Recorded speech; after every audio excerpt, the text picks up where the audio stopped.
but that's fine. Welcome. Kat is going to start the recording, I think. Okay. Started. Okay. Oh, okay, sorry. So welcome to this WIN webinar. WIN is Washington Indivisible Network. We have people from 7 congressional districts and 2 people from California and 1 from Maine. So yay, go WIN. All right. I'm Alison Howes. We have most of the steering committee on, I think. We're a steering committee of 8 and representatives from groups all over the state here. So I'm very happy to introduce Jevin West from the University of Washington. He's I wrote it down, the director of the Center for an Informed Public at the U, and also associate professor at the Information School. If you're not familiar with the Center for an Informed Public, I highly recommend visiting the website. It's an amazing source of information. He's going to talk to us about identifying and managing strategic misinformation. We all know a little bit about that, but we're about to learn a whole lot more, especially given the fact that we're in a major election scenario coming up here, so it's not going to be pretty. So we hope you can help us untangle it all. Absolutely. Well, thanks. Should I share my screen now, Alison, or it's entirely up to you how you want to. Okay, yeah, let's just share now. I'll just get it set up and then I can begin. Okay, so I'm just going to share now. Let's see if it works. Okay, things are looking good so far. Let me know if you can see the screen. Center for an Informed Public, can you see it? Awesome. Okay, I've got confirmation. So yeah, thanks for the invitation. What we've been doing recently in this strange, crazy year that we're all living in right now is we're taking a lot of our community discussions online, of course, like most things have gone online, but this was originally going to be the year where we were going to go on the road in the state of Washington in partnership with Washington State University and other organizations. We were even envisioning a van or something that we could paint or something and drive around Washington and talk to local communities about this issue of misinformation, disinformation. But of course, COVID-19 has captured, in sort of a negative way all of our attention, and we've now sort of pivoted to do this kind of work. But I will say that the misinformation and disinformation around COVID-19 and now soon to be the election is keeping us up day and night. So we're not taking a break. We're probably as busy as ever, just like a lot of people. And what I wanted to do today, Alison asked me to talk about some of the work that we're doing in the Center for an Informed Public, talk about some of the things that every person, every citizen of the world can do to improve their information consumer habits, and also to talk about some of the efforts that we're doing in collaboration with other universities and other organizations, industry folks like Microsoft and others in trying to maintain the integrity of this particular election. I'll just mention one thing just so I don't forget, but we're working to set up a real-time monitoring program, hopefully starting soon in collaboration with Stanford University and several other groups to sort of moderate misinformation, disinformation, and report on those kinds of things. And I'm sure that will keep us busy as well. But I'm just going to mention a couple of things just about me. So I'm associate professor in information school, and I co-founded what's called the Data Lab, and that's where I've spent most of my time over the last 7 or 8 years. And now I'm spending a lot more time in this Center for an Informed Public, which is something that we founded launched in December of 2019, so just 6 months ago, a couple months before COVID hit. And we designed the center to focus on rumors and misinformation during crisis events. So this really, we had to get right to work sooner than ever. So it consists of several other co-founders. It includes Kate Starbird, Ryan Kalo, Emma Spiro, Chris Coward, and several affiliate professors, postdocs, students. So it's a pretty substantial organization. We're nonpartisan by definition at the university, but we do talk to organizations and community groups across the political spectrum. We think it's important to be talking to everyone, and most important, one of the things that we're trying to do in our mission is to resist strategic misinformation and to improve democratic discourse. these are part of our mission statements. I also have a book coming out. Actually, I saw the first book, physical book for the first time, and I just thought I'd mention it since it's part of the class that my colleague Carl Bergstrom and I wrote. It's going to be available in a couple of weeks. It's actually available now. You can get it on Amazon, but it'll officially be available to be shipped on August 4th. What we do in this particular book is we focus on those habits, on being able to call BS more effectively, with a focus on misinformation that comes wrapped in data and statistics. So if you see graphs and stats in the news, or Facebook posts or any sort of social media posts, we try to help you become better at discerning when you're sort of being BS'd with data. But it's also, we talk about fake news and of course the history of information technology and science more generally, and the nature of science and how that can help us sort of navigate this BS world that we seem to be living in a little bit more so than maybe in previous generations with this internet thing. So that's available. The class that we taught started in 2017, and this class fills within minutes with 40 different majors across campus, and these are students that are usually seniors because they get first dibs at it, and we have a lot of fun talking about that. And we actually provide a lot of the lectures. It was actually over 50 hours of lecture just in the standard class, and we release a lot of those in just free YouTube videos. So you can look at those videos if you're interested in talking about BS. And we're also working on adding more and more material to the website, which is called callingbs.org. I'll be careful and I'm not overusing the term that I'd like to be using. So it's now being taught in universities around the world.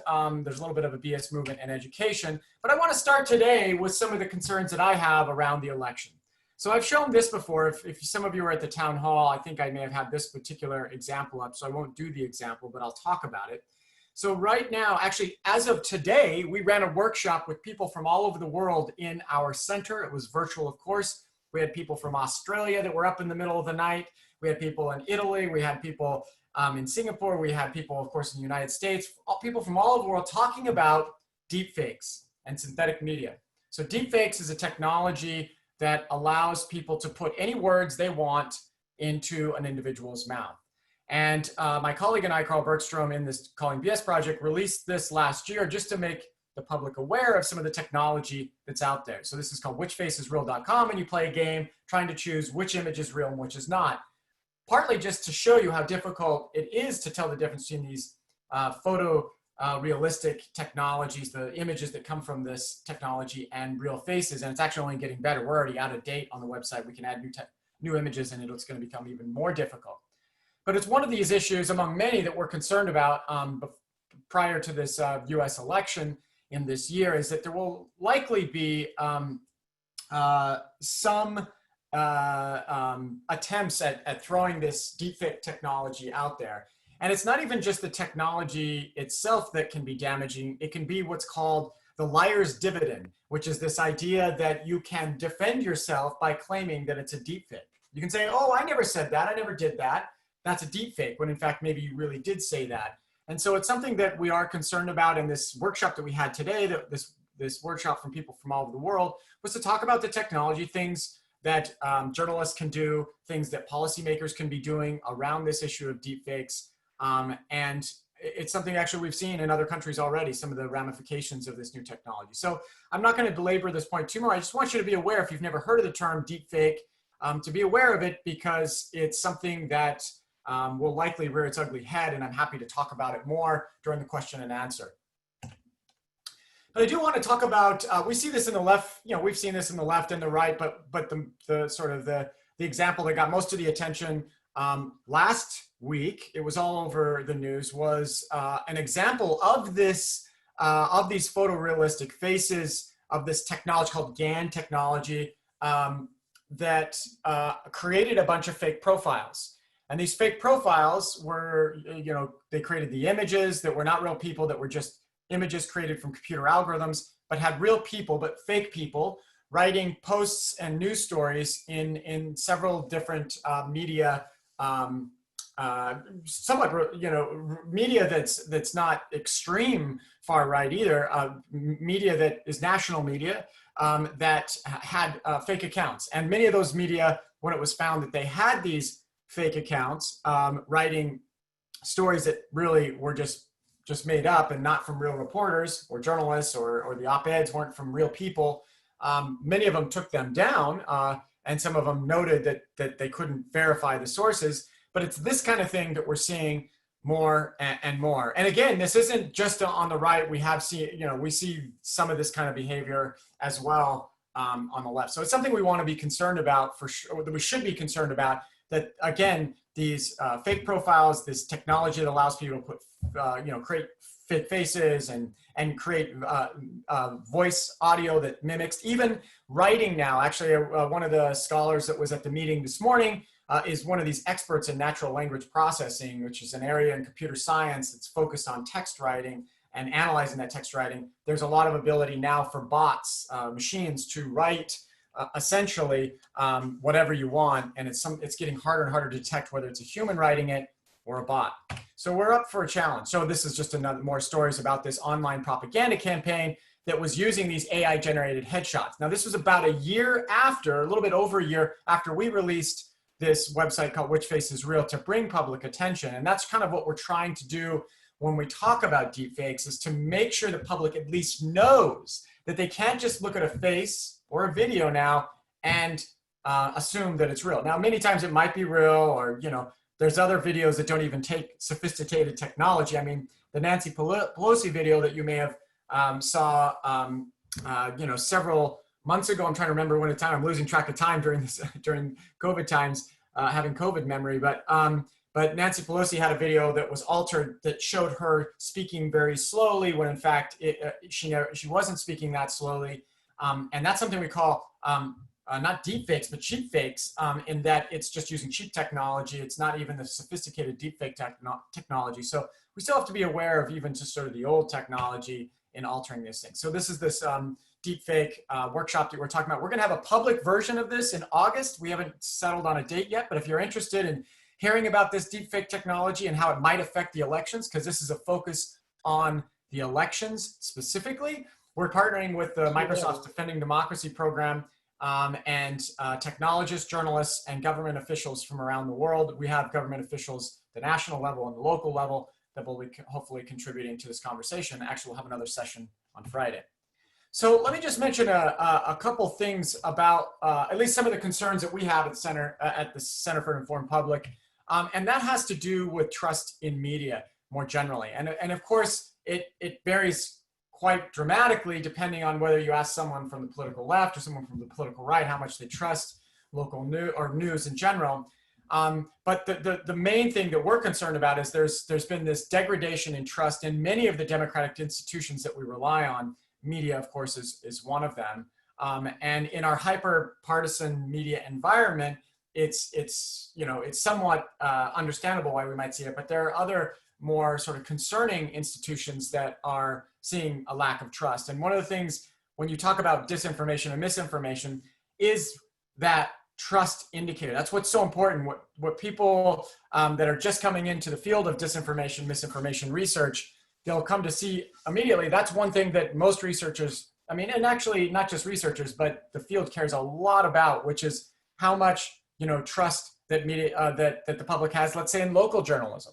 And we've seen a little bump, and you'll see a little Knight Foundation Gallup poll up on the screen to the left.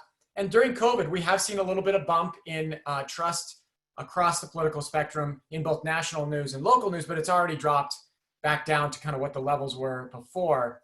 And if you want to read more about, a complete report on these kinds of things, you can go to the Knight Foundation. This is one of our major funders, just released a major report on this.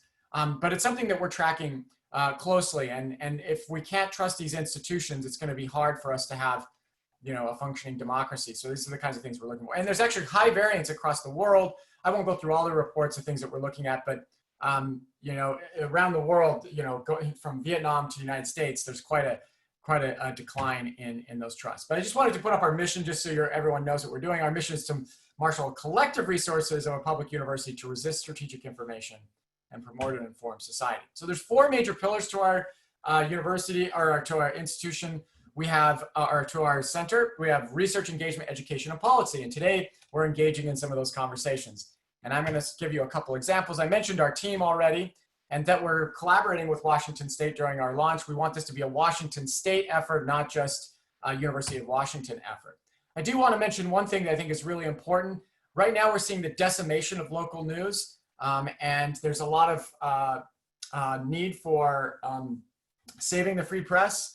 Seattle Times is one, but they're one of many one of the very few local newspapers across the country that are trying to survive in a time when you see news deserts popping up all over the world, and it's also something we're involved in.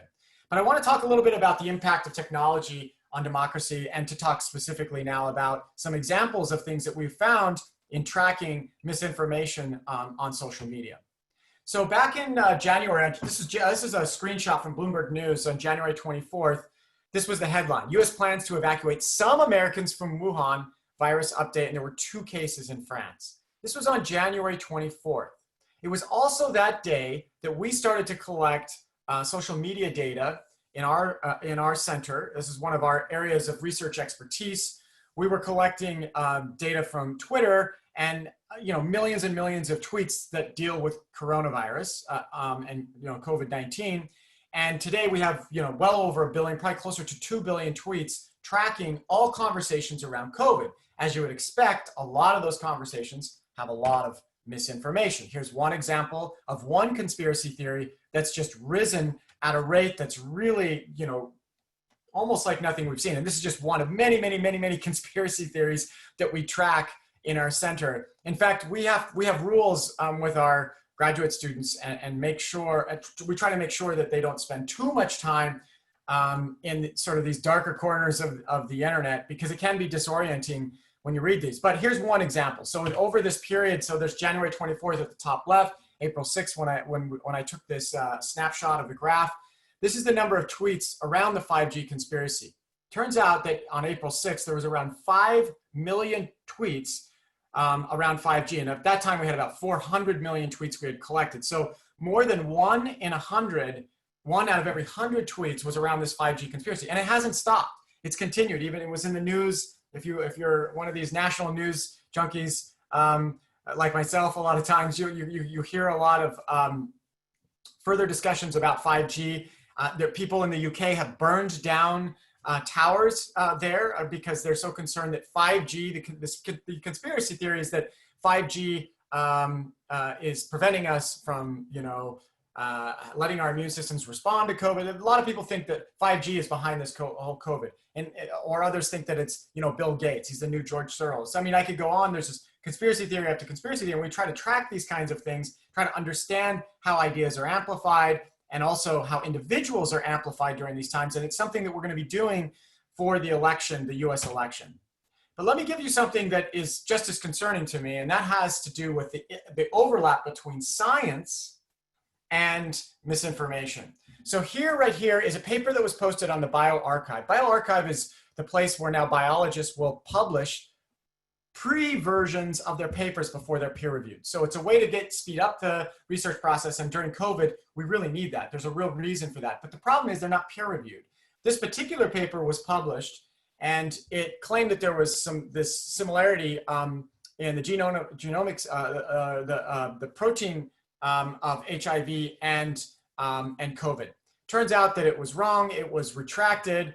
You'll see this article has been withdrawn. Click for details. The problem is this had spread around the world and is now considered one of the most downloaded and papers of all time based on this metric. It's called an alt metric that measures scientific papers that land in news and Twitter and various other places. And this particular paper is just one of many, many examples that we've seen, especially during the COVID pandemic, where even science as being sort of hijacked by either misinformation. A lot of times it can be honest mistakes, but that doesn't stop them from spreading. When we look at how fast or how far and fast misinformation spreads, the retractions themselves almost never get even close to as much attention. And so we see that in the political theater as well. And so it's a concern of mine, a personal concern of mine when thinking about science, and especially during the current crisis that we're in. Some papers aren't even published. So here was a paper that went viral. It was even published or was talked about in our local media, and I'm, we partner with our local media, so I'm big fan of our local media. But this was being reported even at us, but it was worldwide, about a viral study about runners spreading coronavirus. Now, it might be true, but it was all based on a paper that didn't even exist. And so, if we're having to challenge, or if we're being challenged, even at the level, of science, especially around really core issues, can you imagine how big it is when it gets into the political theater? So these are the kinds of things that we're concerned about. So let me give you 2 examples, and then I'm going to end with some things that you can look out for right now, especially during this pandemic, some of the things that we're seeing, and also some of the things that we're seeing already around the election and misinformation around that particular topic. So I think if couple examples will be kind of illustrative of some of the things that we're seeing around attention dynamics. So there are all sorts of questions that we have as researchers. We ask, like, how do things go viral? What does it mean to be, disinformation or misinformation? And so we look into this large data set that we're constantly collecting every day. We're collecting around 50 million tweets a day. And let me give you one example. So here's an example of an individual that had been on Facebook since about 2009. So had been on Facebook for about 10 years and had about 2,131 followers. The person describes himself as a public health scientist, health economist, science advocate, and an ex-Harvard faculty member.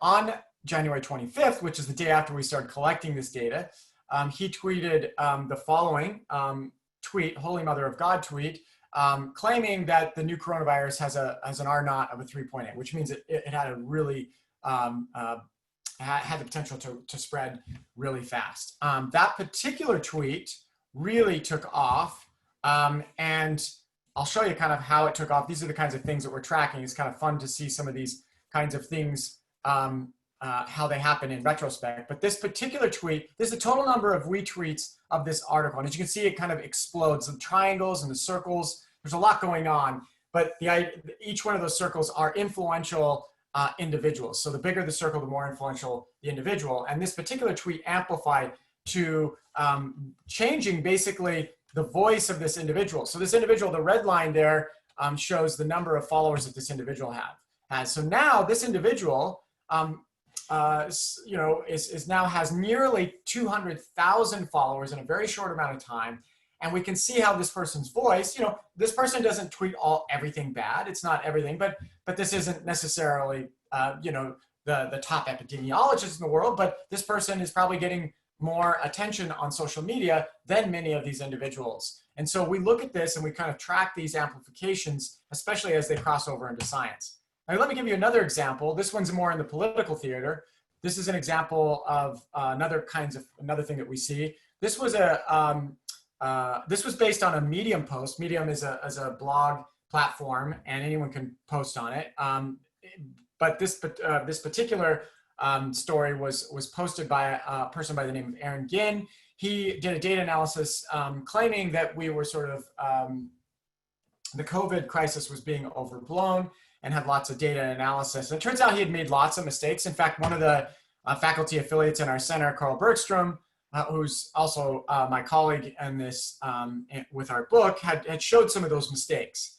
And the mistakes were so egregious that the Medium blog post took it down. And we could debate whether they should take it down or not, even if it has wrong information, but it's at least that's for another conversation. But of course, Aaron complained about this. This was written up and it exploded both in the left media and the right media.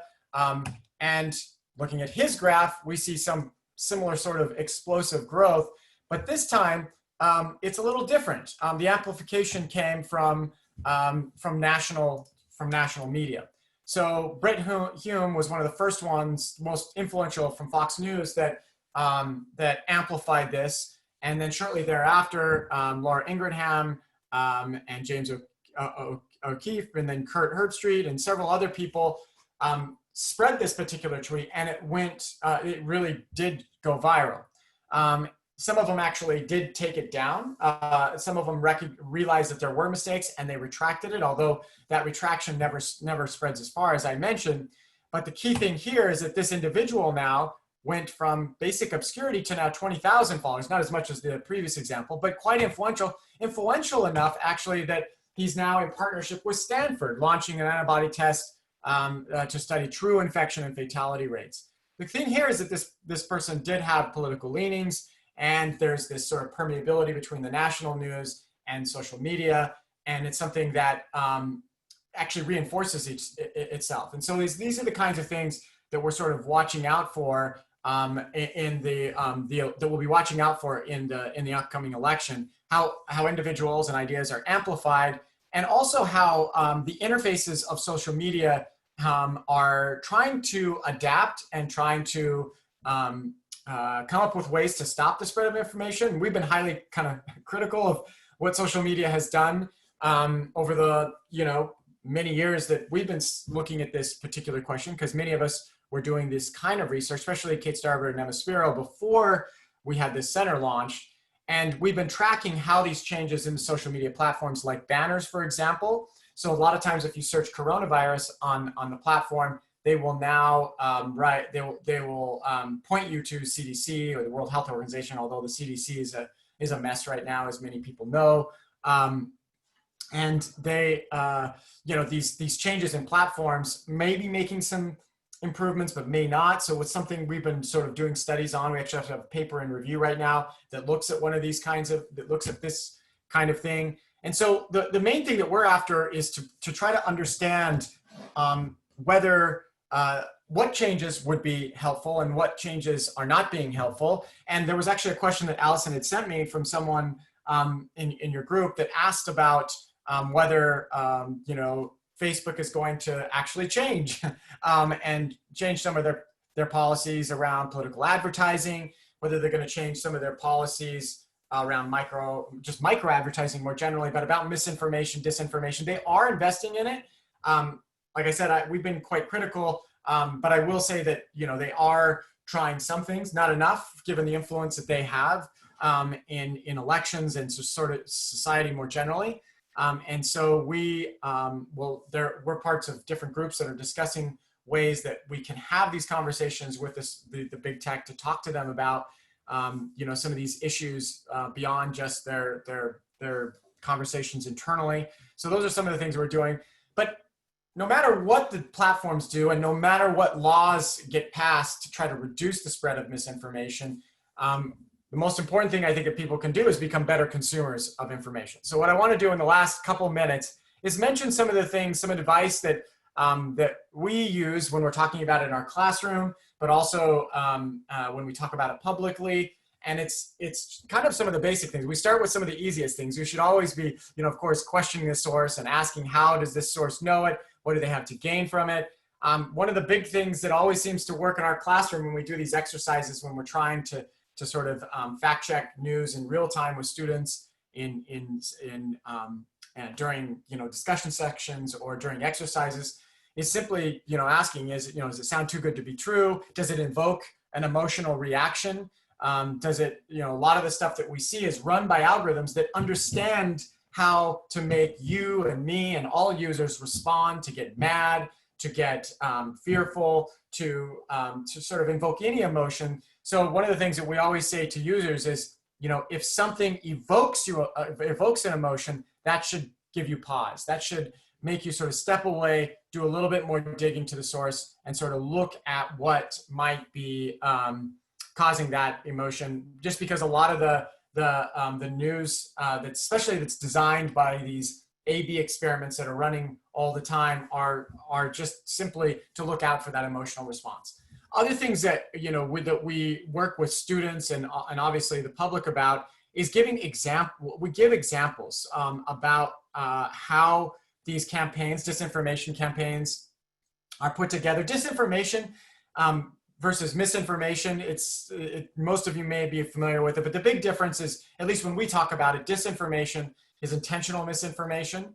And we have several resources, educational resources that we released recently, actually in the last couple of weeks, one with the Pacific Science Center here in Seattle, and it talks about the difference between misinformation and disinformation, and things to look out for specifically around COVID-19.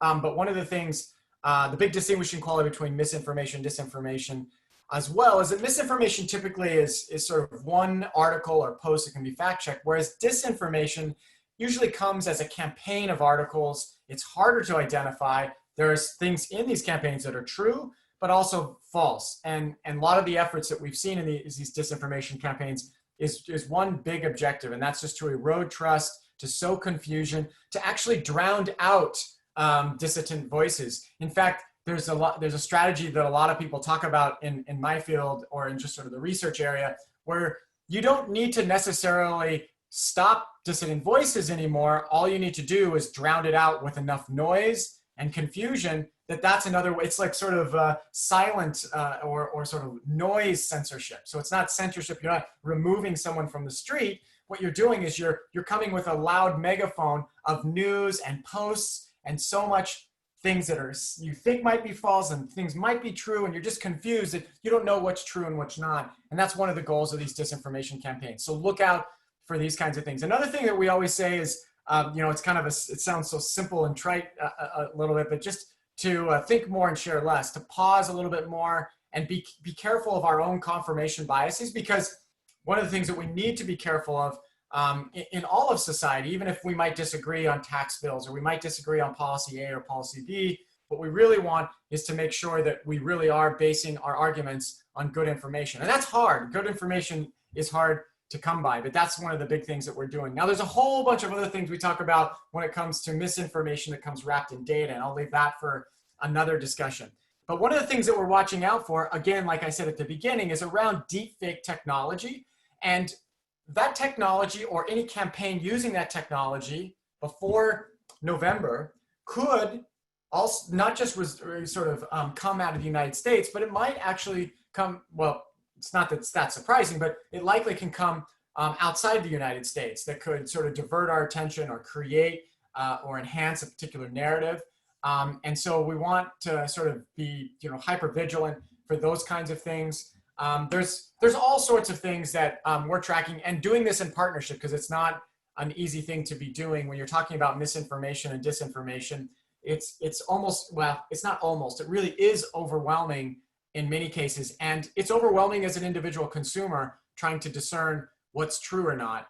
And so one of the things that we're doing also is we're putting together a PSA campaign in partnership with what's called the Trust Project. It's a project that's being pushed by a colleague of mine named Sally Lehman. She's doing some work on some indicators that they're called trust indicators, trying to help people discern when a particular news site is more trustworthy than another. So there's a set of questions that they have you sort of look at. So we're working on that PSA, that public service announcement video and campaign will be released in a couple months.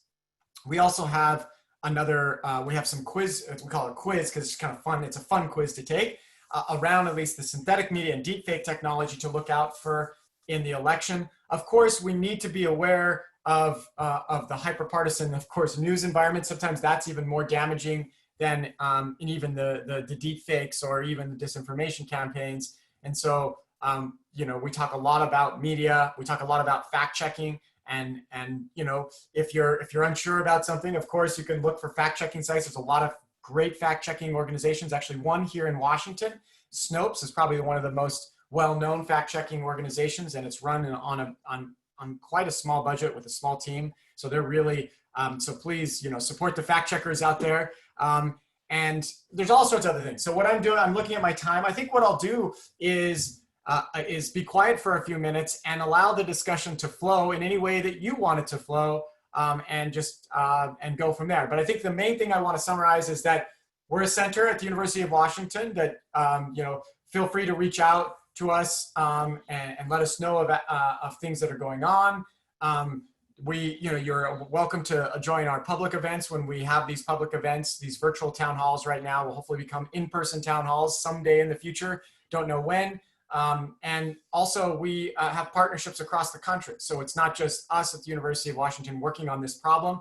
There's other centers that actually formed at the same time There's 4 other centers actually that were funded under the same grant. One at Carnegie Mellon University, George Washington University, University of North Carolina, and also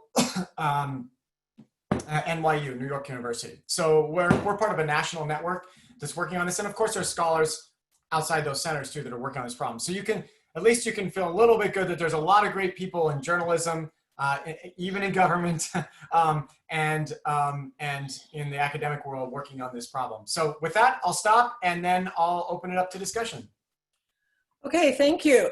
A lot to think about. I think what we're going to do, a couple of questions, the ones I sent you came in with registration, so I'll ask those. There's just a couple of them. And then the ones that are in chat, I'll call on people individually in the order that they came in to unmute, and they can ask them themselves. Does that make sense? Sounds great. Yes. And by the way, thank you for all for coming on this beautiful, it's our first day of summer really, so I'm competing with good weather. So thank you. Unless you're from California, maybe you always have good weather, but it's a big deal for us here. Okay, so the first one is, are your full UW class lectures still available online? Yes, they are. Thank you for asking. So we got permission from our university. I'm very grateful of that to release all of our lectures in the first year that we taught this. Now we're still iterating and we're going to be putting more out. We're actually talking about developing what's called a MOOC. These are these massive online courses so that anyone can register and take it. But right now you can go to our website, the callingbullshit.org, or you can go to callingbull.org where you have the SHIT removed for the high school teachers that we're working with as well. You can go to the website and it'll have all those lectures. They're free. We have case studies. We have exercises. We have all sorts of stuff we're continuing to add. And you can also follow us at the Center for an Informed Public, which is CIP. Actually, I'll go to it here. It's cip.uw.edu. And you'll find all sorts of events that we're doing, other educational resources, other groups that are doing good stuff beyond us. But yes, our lectures and the content is all freely available. You're welcome to listen through. If it's a rainy day and you have nothing else to do, hopefully maybe you learn a few things, or we learn too just from talking at events like this. Okay, question number 2. Is there a website or someplace that's tracking platforms where the misinformation is coming from? You know, it's a great question. It's a really hard thing to do. As I mentioned, we're starting to think about a real-time monitoring system. I mean, starting 3 months before, or a few months before the elections sounds like, wait, what are you starting for? We have the infrastructure. We're just working with other groups like this group I had mentioned, a Cyber Policy Center at Stanford University with Alex Stamos and several other organizations where we're talking about, we haven't committed fully to it yet, about monitoring misinformation on platforms. And we would have a website. It would be a website that would be representative of this group effort. Now, it would be something that would really, truly keep us up day and night. We've been a little bit hesitant about doing a real-time monitoring system, but we might be that website. Now, I will say more generally, because we don't think it really existed, but more generally, that's kind of hard to do. And here's why. The main reason it's hard is that social media companies, especially Facebook, it's really hard to get deep down into their data to monitor. They're getting better. They've released a tool called CrowdTangle, which allows journalists and researchers they give them special access to this data so that you can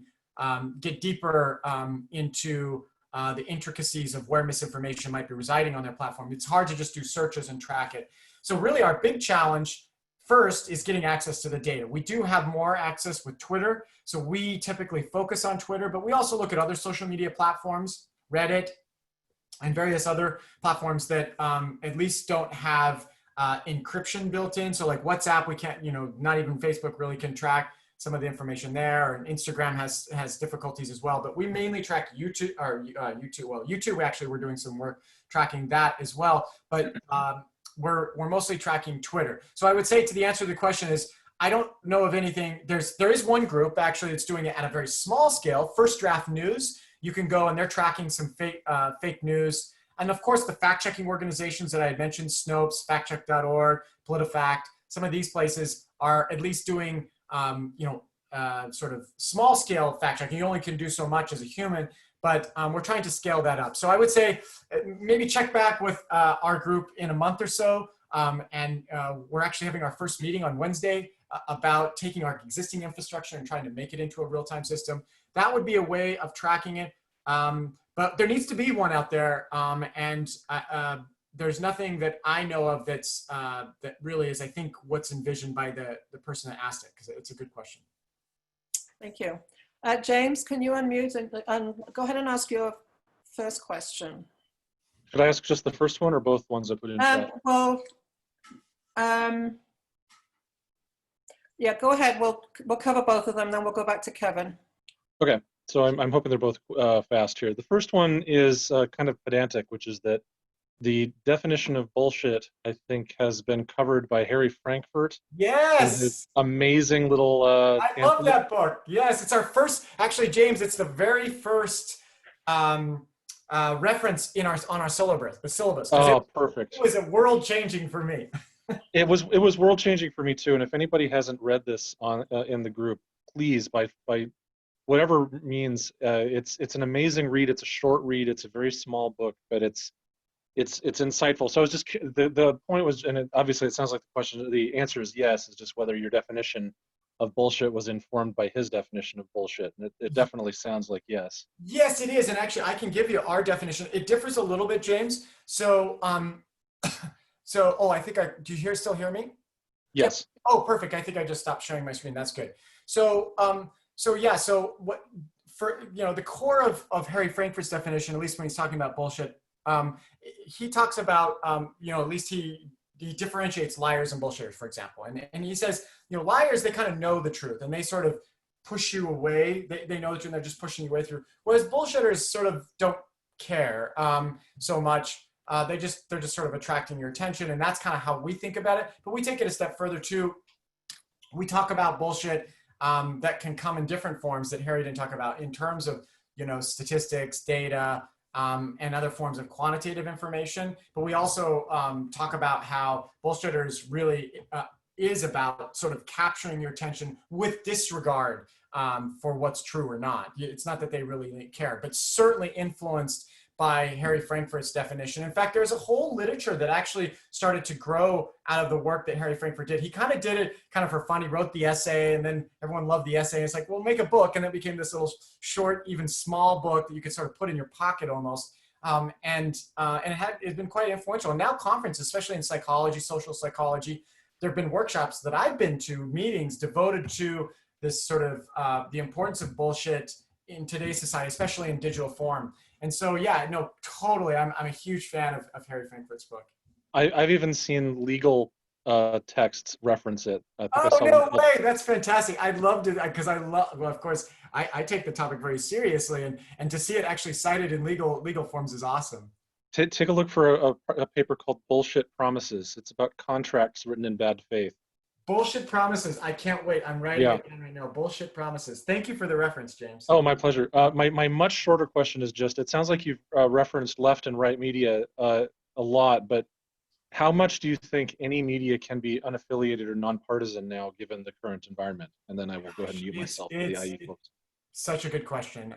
We've struggled with that. We actually flew in a bunch of national journalists from a lot of the national papers, Wall Street Journal, New York Times, Washington Post, a lot of the national media. We had local media journalists there, and we talked about this question.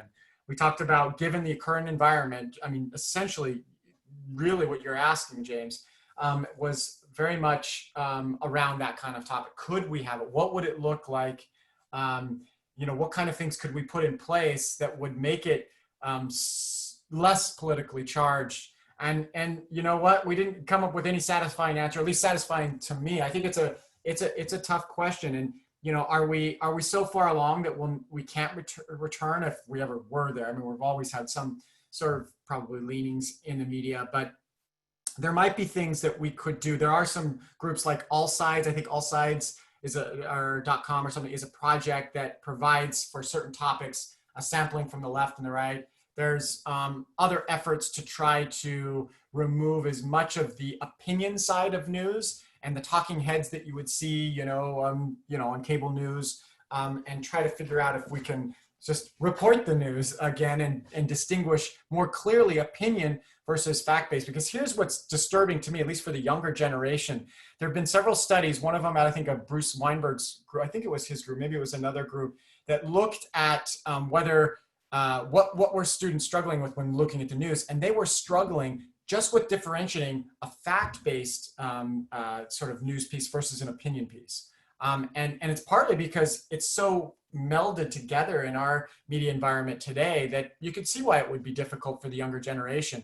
But that's, to me, kind of disturbing. If it's been that sort of melded and it's hard for the younger generation to determine whether this opinion piece or it's a fact base, that says we've sort of gone too far. But anyway, a quick answer to your question is that at this point, I want to be more optimistic about it. I'm hoping that there's going to be some creative solutions to it to see if we can kind of pull some of that out. But maybe we've gone too far, at least in the current environment. Okay, thank you. Kevin, do you want to ask your question? Yes, please. I have heard stories about deepfake videos and that there's watermarks on the originals that could be detected.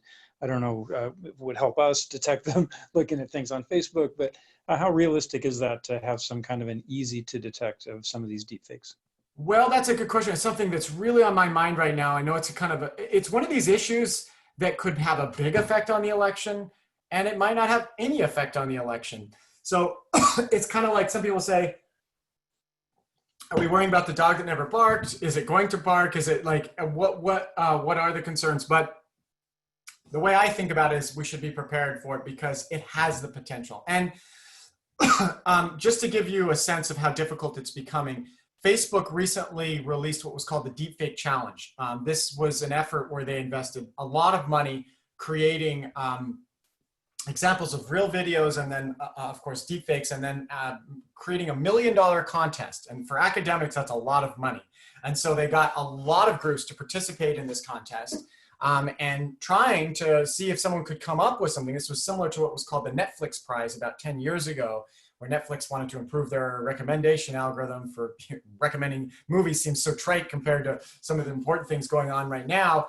But anyway, so Facebook did this competition, and they found that all of the detectors out there were failing miserably. The best they could do was something called a log loss. They got up to 40-some% log loss scores, and that's not good. It couldn't generalize very well to any of these new deepfakes. So I think, if you had a lot of time and you looked at a lot of videos, you probably could discern, looking very, very closely, especially if you could sit next to a digital forensic or one of these image forensic people that we know in our network, that you could tell, but it's getting so difficult. So I guess I would say, I think we might just have to depend on the old-fashioned triangulate, corroborate, have to do some, old-fashioned, checking of sources. It's concerning to me because I don't know that if these experts around the world that participate in this contest and through a lot of resources at this contest, and Facebook and Microsoft and Google are actually talking to each other on this and sharing data, it tells me that their talented engineering teams aren't even being able to really solve this at this time. So I don't want to ruin your night and say that, it's all lost and we won't be able to, we've lived through times when Photoshop came along. Well, I think we'll solve it, but people need to be aware that this technology exists and that sometimes they can tell the difference, but many times they can't, and it's getting harder and harder. Okay. I apologize to Janet. I skipped over her question earlier. So I don't know, Janet, if you want to ask it, or I'm happy to ask it for you. She asked, when is it better to call BS versus realizing that with certain people it's kind of hopeless? So this would be... Yeah, we talk about this in our second to last class of the quarter usually, where we've spent this whole quarter talking about ways to spot it, and importantly, how to refute it. Refuting, the class for us was not spotting BS. That was Harry Frankfurt's work. It was more, his was on bullshit, actually. That was the title of his. But our class is on calling BS. And so we spent a lot of time teaching people how to effectively refute. Not that we do it all the time, right? I certainly don't. And many times I fall prey to these issues too.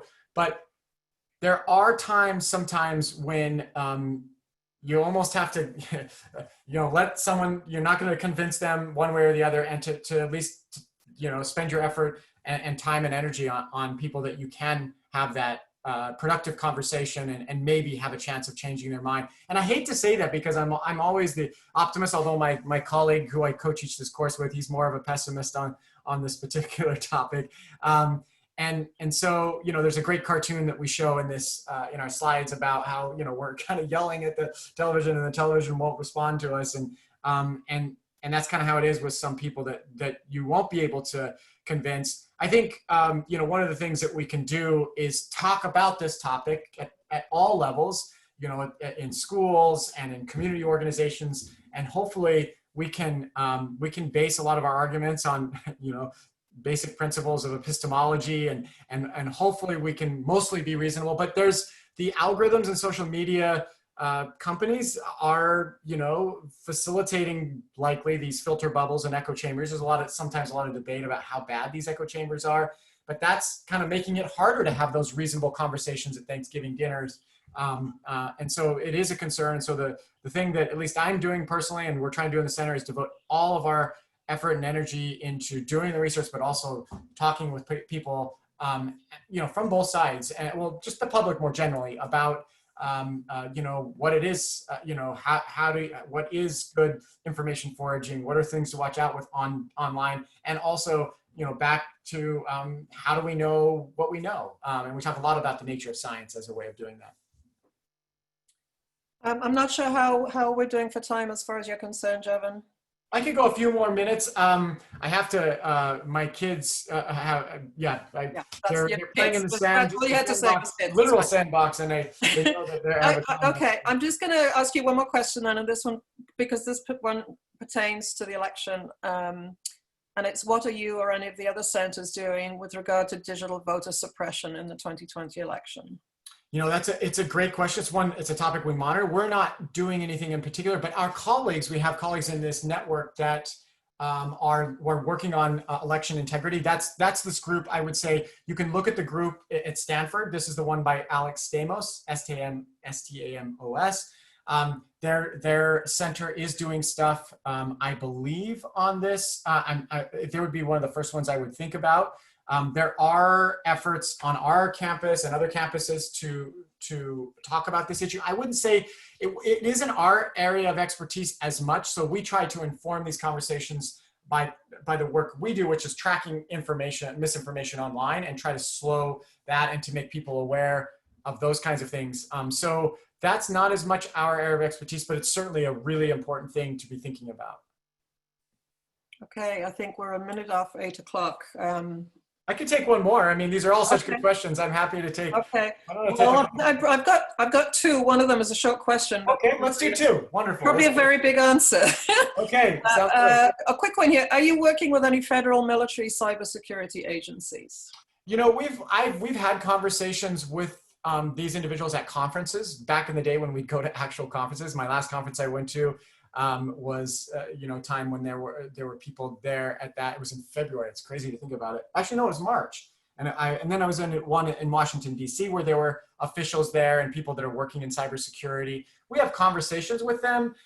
We don't have any specific project that we're in collaboration right now. But we do think it's important to keep those channels open, especially because it is clear that there are state actors that are actively involved in spreading disinformation, and that will be likely involved, especially during this election.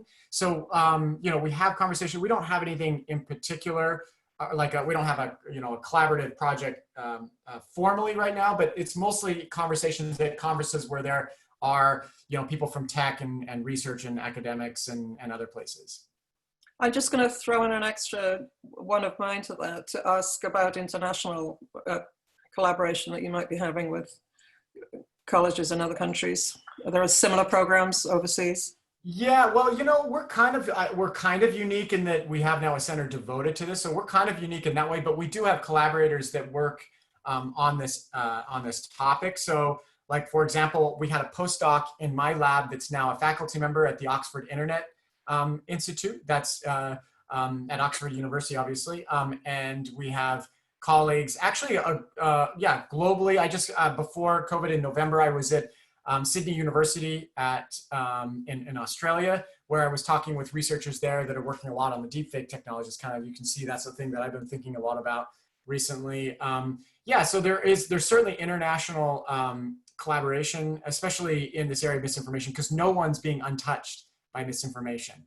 It's kind of like COVID. I mean, no one's been able to escape that, and so it involves a pretty international effort right now.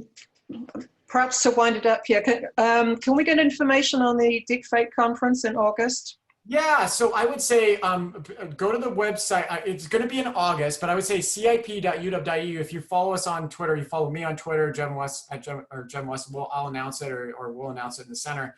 But that's a great one, just to learn a little bit about what's going on, what to look out for. And this will have truly the world leaders in this technology. It'll have journalists from the BBC, from New York Times, all these big major places, and we'll have government officials likely represented, and it will be open to the public to attend. And we just haven't got the date set yet. Excellent. Okay. With that, I'm going to say thank you so much for this very informative talk. So much more to uncover. We probably could have kept you here for the next 24 hours. No kidding. This is a really important topic. And I will say this. We've mostly been, most of our attention has been focused on COVID-19 misinformation, and we're going to maintain doing that, but we are now slowly shifting onto the election stuff. So you can follow us on things that we're finding. We'll be publishing things out. Everything we get out, we give out free for the public to read, reports, studies, things like that. And we're happy to have other discussions when we get back in the in-person world. Feel free to see events that we're having. And thanks for coming to the town hall that we had. Yeah, several of us from the steering committee. Thank you so much for coming to. That's such a beautiful town hall, by the way. Yeah, that's another reason why I miss the in-person world. But someday we'll get back there. That was so much fun. So thank you for showing up. It certainly was. Thank you very much. If anybody wants to stay on for a few minutes and chat about anything, we can hang around for another 5 or 10 minutes. But thank you, Jevin, so much. Thank you so much. Take care. Good night. Bye-bye.